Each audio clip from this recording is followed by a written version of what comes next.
there was just so many family members in this church that I didn't know if they was dead or alive. And the whole community was there.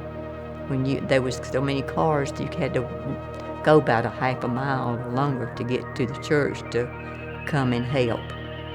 I was just shocked because I didn't believe it. It was hard to believe. They said that if we don't do this, you'll be paralyzed.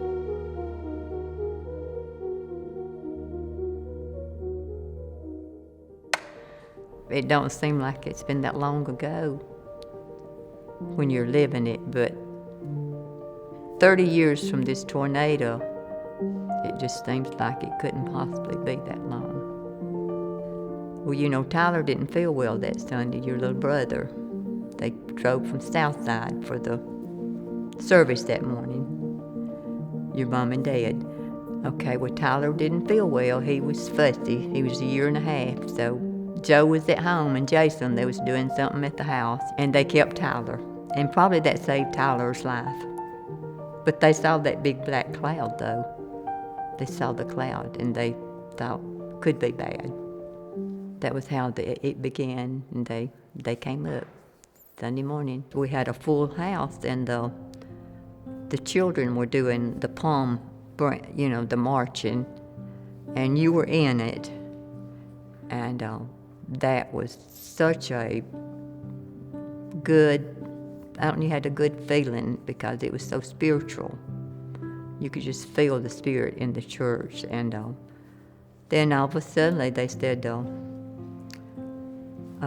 get down, tornado. That's what you don't want to go back to the exact moment that it happened, because it's so shocking when it happens. You don't hardly know how to think. It blew the window out, and all the wind and all that noise, the roaring, it just like a long flash of lightning. The second time, get down, tornado. So I just fell over in the floor, and I could hear your daddy, and you taking care of your mom. He jumped on your mom and you.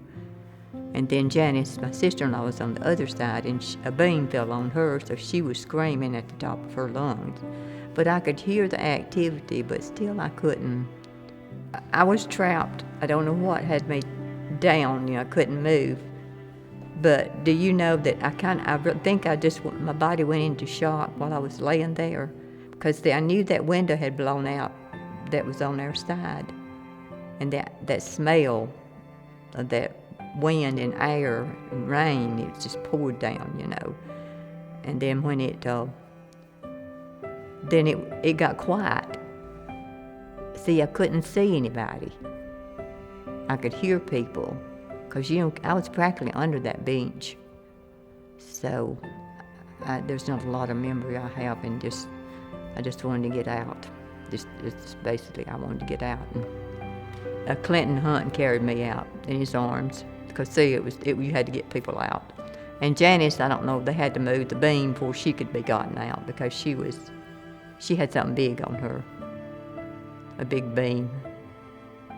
It was across her back. They got you in the rescue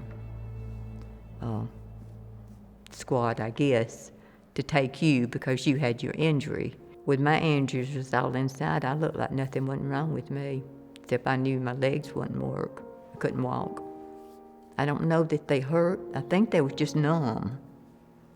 And there's so much that all through my stomach and everything, all the pelvis and fractures and all of that. I think I was just so much in pain. I think I was numb. I don't know. Well, they did emergency surgery on me on that next Sunday. They found out on Friday that they saw a spot on my lower back, and they said I had to have emergency surgery on a Sunday. It was on Easter Sunday. They said that if we don't do this, you'll be paralyzed. And I was fixing to get to come home too, they thought. And then they put rods in my back, and I stayed for 12 days. They did exercises on me, and everything else went well, as far as my injuries, they healed. Yeah, I've grieved more over the back injury because, see, I've always been jump around, jump off of porches, jump in the floor, Joe, and just have fun. But that stopped all of it. I couldn't even bend over, you know. I had to or squat down. So, you know, I'd pick up stuff with my toes and stuff, and I noticed that you boys started doing that too because I could move enough my leg to pick, you know, do things different, you know, when you can't do it the normal way. But you boys were a lot of fun with it, though. I mean, you know, I feel like I've had a good recovery. Well, now we've been a lot of us talking about it, and it's good to know because now I'm healed, and I like to know all of those things that's happened. Those people that were buried while I was sick, and I didn't for 6 months. I found out a lot of people that died, you know, that I couldn't pay respects to, but that hurt.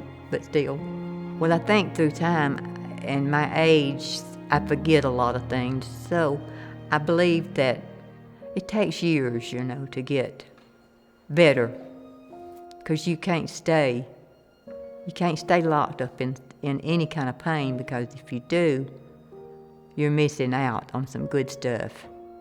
Life is good. So I would say to any and everybody, live your life every day like it's your best and your last day.